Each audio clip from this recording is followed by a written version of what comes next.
Welcome back to Milton Daily Homes. Chuck here. We have a list of 11 properties and we're going to go a little deeper today. We've got some things we can talk about in today's list that I think are very relevant to the homes that are listed.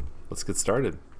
So the first one up is kind of an interesting one. 716 Bennett Boulevard, 429.9. If you look in the immediate area around this home, this price kind of floats around where they are. It's probably a little bit low. They're not holding back on offers, so that's an amazing thing. There's a family relation here in that the agent has a connection, beyond being a stranger with the owner. And so I understand what happens is you want to try and help your family out. And if you look at the pictures here, they're not as good as they could be. They look like they were taken with an iPhone or something like that. It just doesn't give the best impression of the home. There's not even like a full-on kitchen view. And even if you look, there's been lots of studies done on the impact of having professional photos versus not. I've showed that slide quite a few times in Milton Daily Homes episodes, but even at worst case, because they categorize by different price ranges, even at worst case, I think the minimum is $3,000 or $4,000 extra that a seller would get from professional photos, which cost us usually between $150 and $300. So why wouldn't you do that, right? Like even if whoever's selling the home said, look, I'll pick up the tab on that. If it's stressed, if the benefit of good photos is stressed, that makes a huge difference. Although it's even better than Heslop today that doesn't even have photos, but we'll get to that soon.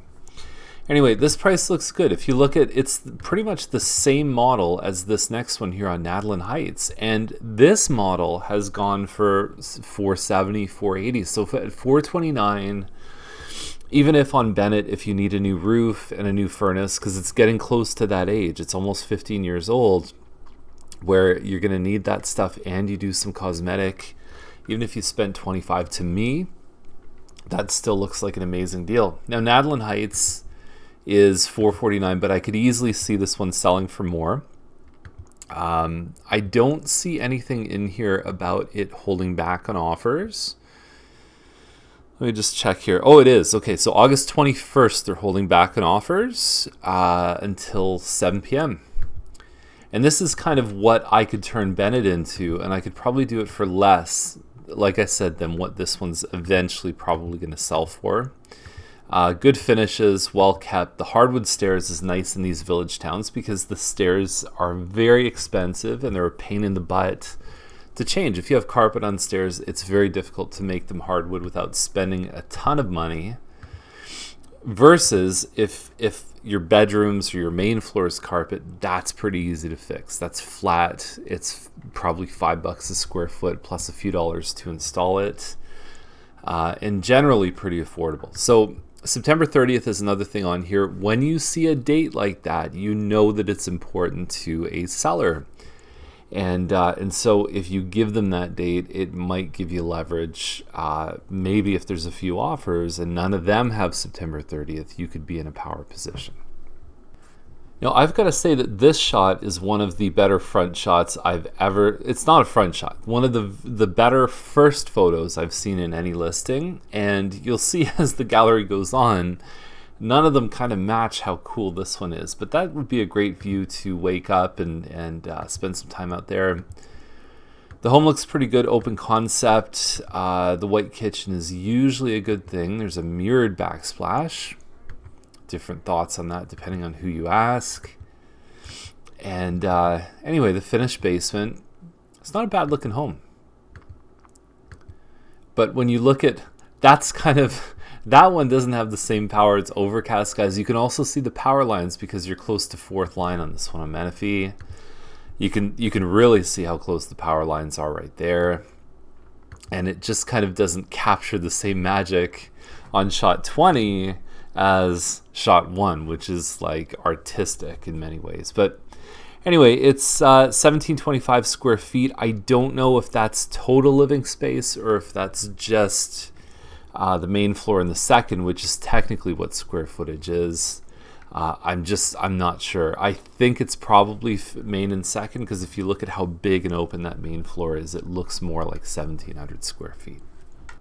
Now we're seeing a few sales on the west side of Martin Street. Remember that there's some land behind Martin Street that has kind of remained dormant for a little while, and I don't know if there's any kind of buzz out there or anything. It seems interesting to me that we're seeing a few sales there. It could just be coincidence. I have no idea. $5.99 is the price. You've got a nice wide driveway here. Martin Street was actually named by the Toronto Star as one of the 10 most desirable streets just to drive or live on or whatever. It's a very picturesque drive when you go down from Steeles all the way to Main Street. You've got Mill Pond on the side. You've got some beautiful century homes. And as you get further north, there's a little bit more of a mix of homes, and they generally are not century homes. They're stuff that's built probably between 1950 and 1980. There's even a couple teardowns and rebuilds that have been put up there too. I think it's funny that the only staging in this house really is a yellow flower. I skipped it as I was talking. But there you go. That's staging right there. If you look, the rest doesn't have anything. There's no beds. This one looks like it's been fixed up. I think there's two ways that people kind of go about preparing a home for sale. They either kind of put some lipstick on it, or they do some genuine good work that they would have done if they were living there on their own. The only way you can tell is you go there in person. 326 Racy Trail. Pick of the day. I gave a preview of this one a couple days ago before it was listed, and so $600,000. We don't know the exact square footage, but we know that it's at least 1,800 square feet plus a finished basement. So we put 2,200 square feet of living space. 2-car parking in the driveway, nice front porch here. The thing you get with the 9-foot ceilings, and if the home's big enough as a semi, it starts to feel very much like a detached home. And when I get in this home, it definitely feels that way. Front, like I said, living dining. Then you've got your family room, then you have your kitchen. And what we talk about in the longer description at 326racytrail.com is that it's open but not too open, and there's a nice combination in the kitchen of quartz counters, backsplash, and under cabinet lighting that I think is really impressive. There's really nice sized rooms, and lots of space in the finished basement too. You've got a wood deck, and very clean and tidy, well kept. Low traffic street too. I mean, there's very few cars that go on this street. There's probably a total of 30 homes on Racy Trail, bordered on both sides by in-out roads. So if you don't live on Racy, there's usually no reason to drive on this road. Fantastic home and pick of the day. Next up is Malik. So we've got 679.9, and so this area right here, kind of right behind EC Drury School, I'll even put it on the satellite view. There's 4 streets here, and they make up this really Milton's only adult-oriented community. And so it's a lot of people don't know about it because there's this kind of nondescript entrance off of Childs, or you can get to it off of Ontario Street, Centennial Forest. There's some condos here.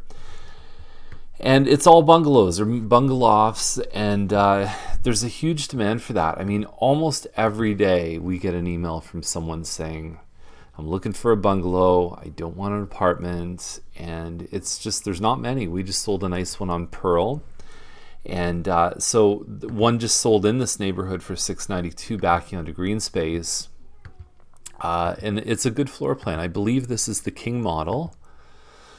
Crown moldings, neutral tones, and someone clearly knows how to vacuum. It's always nice when you see those little triangle wedges. And they were built, when were these built? Probably 2003, 2004 is when the subdivision was put together. So there is a small shared fee. I think it's like $90 a month, and that goes towards garbage removal and snow removal. Beyond that, it's a freehold house, and it's a great option for downsizing. So anyway, the price looks good. The last one sold for higher, but it had green space, and they're holding back on offers.